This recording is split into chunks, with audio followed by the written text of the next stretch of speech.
भल्या पहाटे शंभूराजे उठतात, मग तालीमखान्यात जातात, जोर बैठका मारतात, कसलेल्या मल्लाबरोबर आणि तरबेज मावळ्याबरोबर मग कुस्ती आणि तलवारबाजीचा सराव करतात. असं? हो. मग मग तलावात आंघोळ करतात, देवळात जाऊन देवीची पूजा करतात आणि नंतर नेहारीसाठी सज्जा कोठीत जातात. यात बदल नाही? नाही. हिरोजी फर्जदांनी दिलेली माहिती आहे. काय मोरोपंत, तुम्हाला काय वाटतं, कधी अटकाव करावा शंभूराजांना?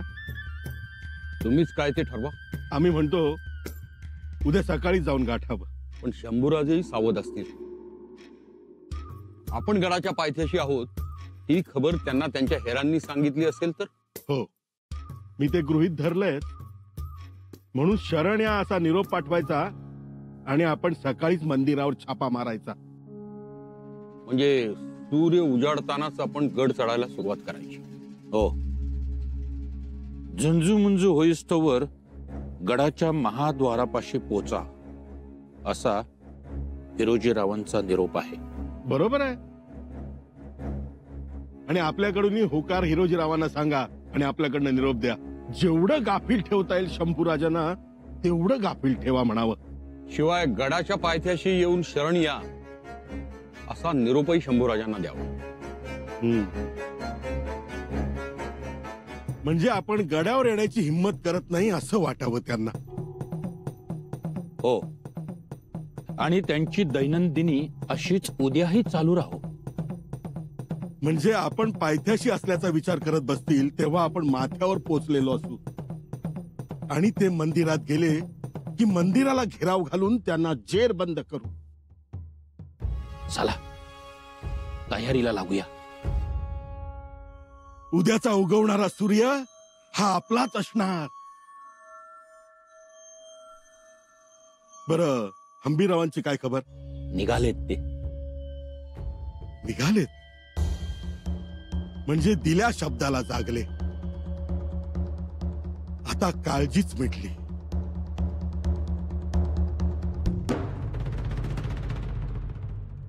केवढा पट रंगवलात रायगडावर. आम्हाला तर शंकरपटाचीच याद आली. राणूबाई, किती मसलती केल्या, किती खलबत केली, आणि तीही स्वतःच्याच लेकराला पकडण्यासाठी. तुम्ही समजताय तसं नाही आहे. पूर्वी गडावर मसलती व्हायच्या. तो मशालींचा उग्र उजेड, त्याच्या अंधारात जिभा चाटत जाणाऱ्या ज्वाळा. आमच्या राजमाता आऊसाहेब, आमचे आबासाहेब आणि स्वराज्याचे पाईक. मसलती सुरू असायच्या, पण त्या शत्रूला कसा धरायचा, कसा मारायचा यासाठी. आणि आज तर घरातल्याच माणसाला पकडण्यासाठी अहमअमिका सुरू आहे. का मातोश्री, का? काय घडलंय?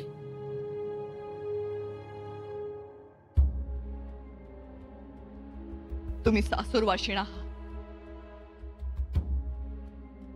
अजून काही गोष्टी तुम्हाला माहित नाही. काय माहित नाही? आणि आम्ही म्हणतो एवढं घडलंय तरी काय? हो, आमचे आबासाहेब गेले. त्यांच्या पवित्र चितेचा अगदी अजून शांतही नाही झाला. लगेच एवढं काय घडलं की त्यांच्याच लेकराला पकडण्यासाठी तुम्ही फरमान काढलं? जरूर सांगू.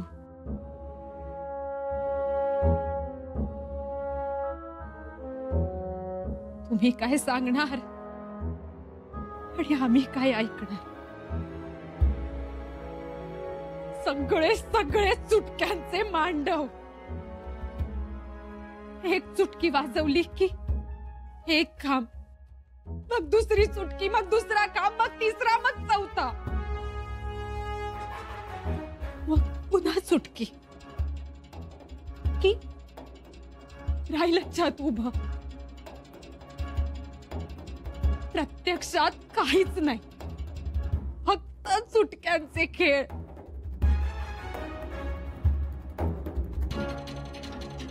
पण या चुटक्यांच्या मांडवाखाली तुम्ही सगळ्यांना एकत्र आणले, अगदी सरनोबत खंबीररावांना सुद्धा. काय काय केलं नाही तुम्ही मातोश्री?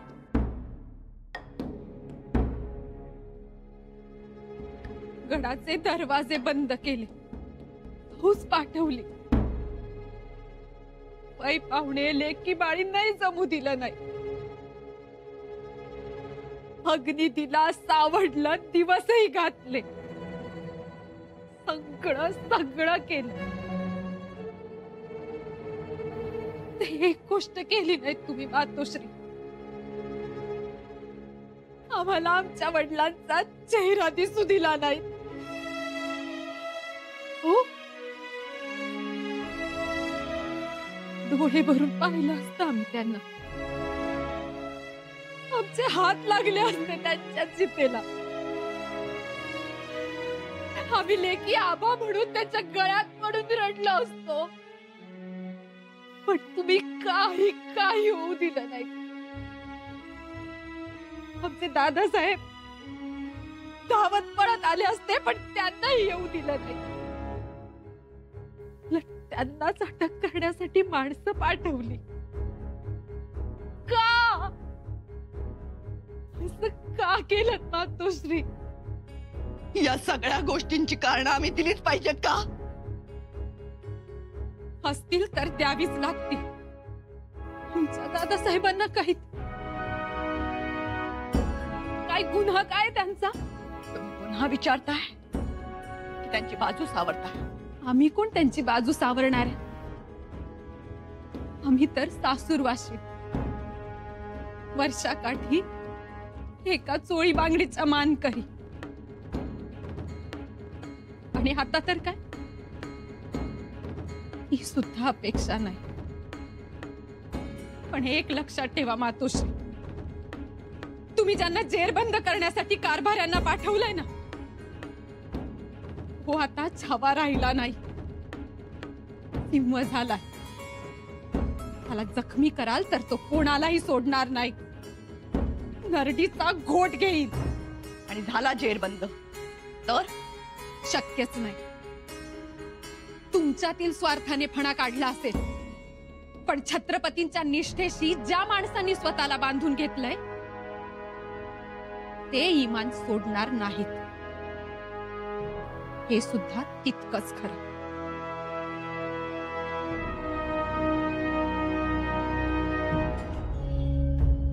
आपलं इमान कोणाबरोबर?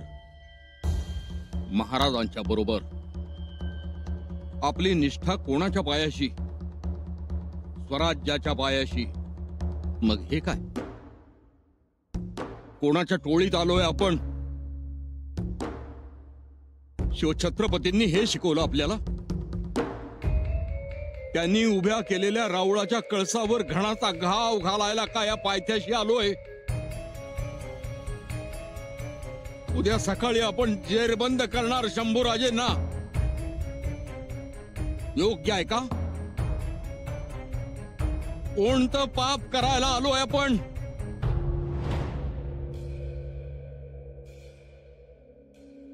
काका, निर्वाणीची लढाई आहे. आम्ही हल्ला करण्यासाठी पुढे जातो आहोत. आशीर्वाद द्या. शिवराज, शिवराज काय करताय? आमच्या पायाला हात नका लावू. का लावू नको पंत काका? अहो, स्वराज्यासाठी झिजलेली माणसं तुम्ही. अंगावरच्या जखमांचं रक्त पायाशी येईपर्यंत त्याचं चंदन झालंय. तुमचे पाय सुद्धा चंदनाचे झाले. शिवराज,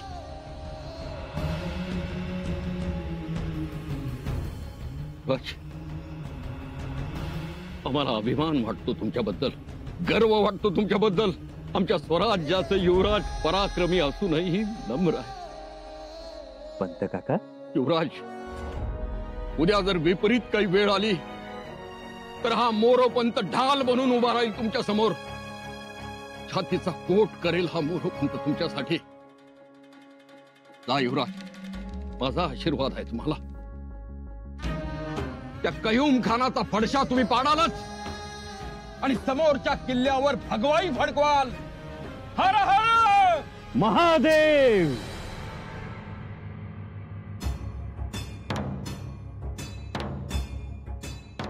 जन्मानच नाही तर कर्तृत्वानंही सिद्ध केलेला अधिकार आपण नाकारतो आहोत.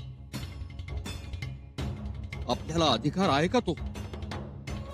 नाही, बिलकुल नाही. आपण चूक करतो आहोत. आपण अनाजी पंतांना वारंवार सांगूनही, जाणीव करूनही केवळ वैयक्तिक महत्वाकांक्षेसाठी सगळ्या अष्टप्रधानांना वेठीस धरू पाहतायत. त्यांना सांगून पटत नाही. तेवढंच नाही तर त्यांनी राजमातोश्रीनाही भीती दाखवून भरीस पाडलंय. नाही नाही, हे थांबलं पाहिजे. स्वराज्याला लागू पाहणारी ही कीड वेळीच रोखली पाहिजे.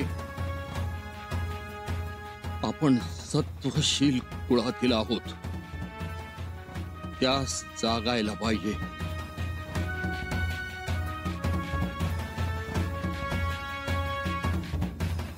दादा, झोपा आता. आता झोप तेव्हाच जेव्हा शंभूराजे जेरबंद. घे, कात हवाय? माझं पान रंगलंय. अरे सोमा, आता पानच काय, पानाबरोबर मानपान ही रंगेल.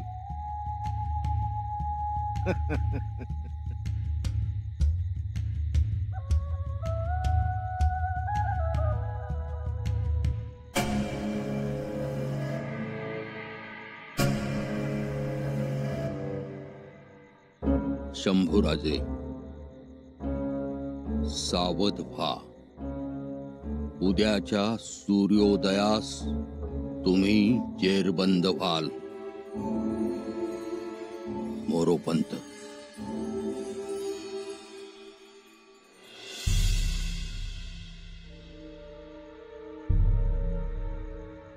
काय पंत, झोपला नाही अजून?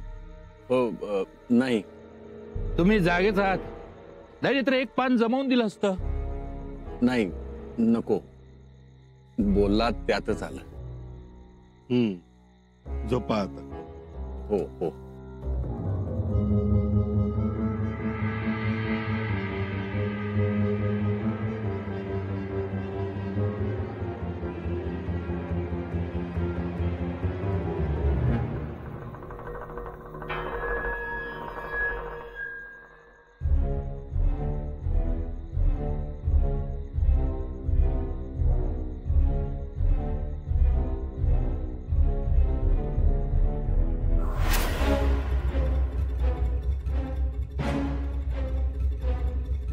तुम्ही वेगळंच पान जमवलंय तिथे.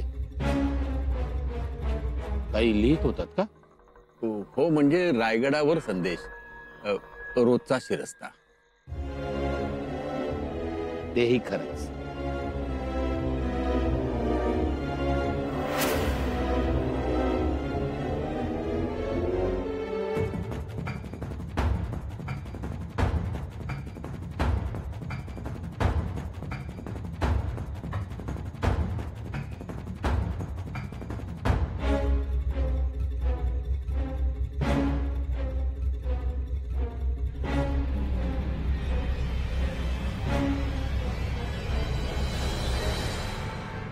ही एवढी चिठ्ठी पोचली की कृतज्ञपणाचा कलंक लागणार नाही.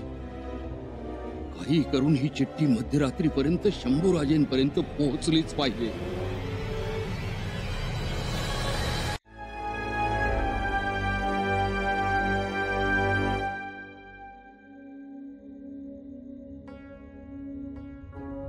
युवराज, दूध घ्या. ठेवा.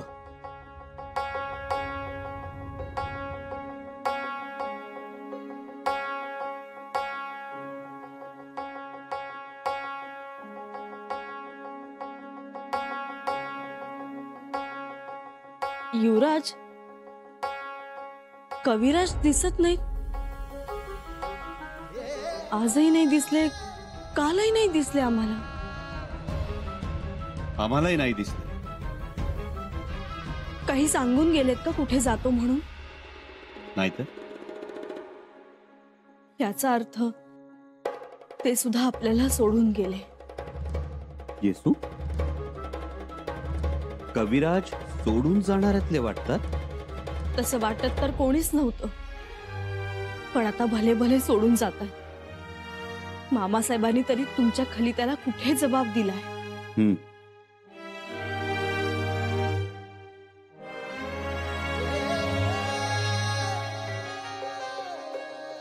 काय झालं? तुम्हाला ती गोष्ट माहितीये? पुरात बुडणाऱ्या माणसानं दिलेलं जेवणाचं आमंत्रण कोणी खरं मानत नाही. तसं सध्या झालंय आमचं. कोणाचाच विश्वास नाही आमच्यावर असं वाटतंय.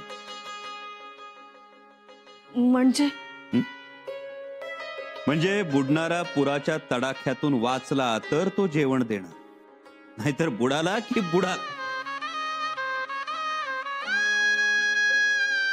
सध्या पुरात बुडतोय आम्ही. मग कोण का आमच्यावर विश्वास ठेवेल आणि कोण कशासाठी आमच्या जवळ थांबेल? पण तरी सांगतो येसू, आम्हाला त्याची पर्वा नाही. कविराजांचं जाणं सहन कराल? नाही येसू, कविराज आम्हाला कदापि सोडून जाणार नाही. ते आमचे सच्चे दोस्त आहेत. मग गेले कुठे? हे आम्हाला माहित नाही, पण एक गोष्ट नक्की, प्रतिकूल परिस्थितीत कविराज आमची साथ सोडणार नाही.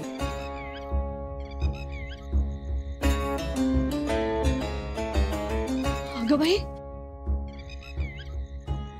युवराज, बघा बघा टिटवी कशी ओरडतीये. अपशकुन वाटतोय? नाही, पण मनात शंका तर येतेच ना. येसू, अजून काय व्हायचं बाकी राहिले? आणि तुम्हाला तरी टिटवी दिसती, आम्हाला तर किथाड दिसतायत. किथाड लचके तोडायला उतरलेली.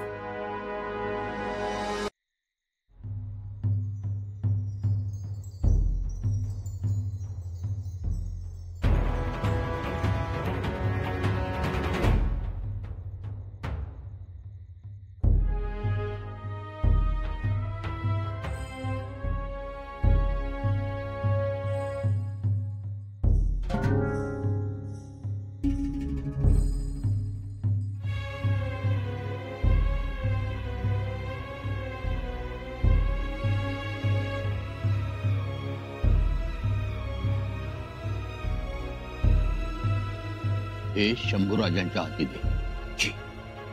स्वराज्याचं हित दडलं यात. जा, कुणालाही संशय येऊ देऊ नकोस. चल निघ.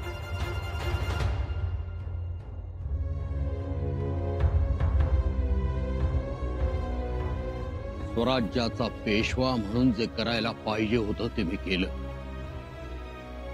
सिंहासनाशी इमान राखलं. हा मोरोपंत महाराजांशीच एकनिष्ठ होता हे सुद्धा स्वराज्याला कळेल.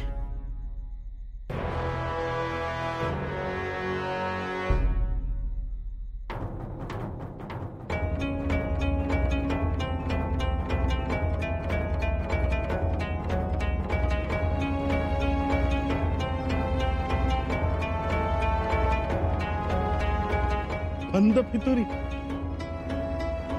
अनाजीच्या गोठ्यात.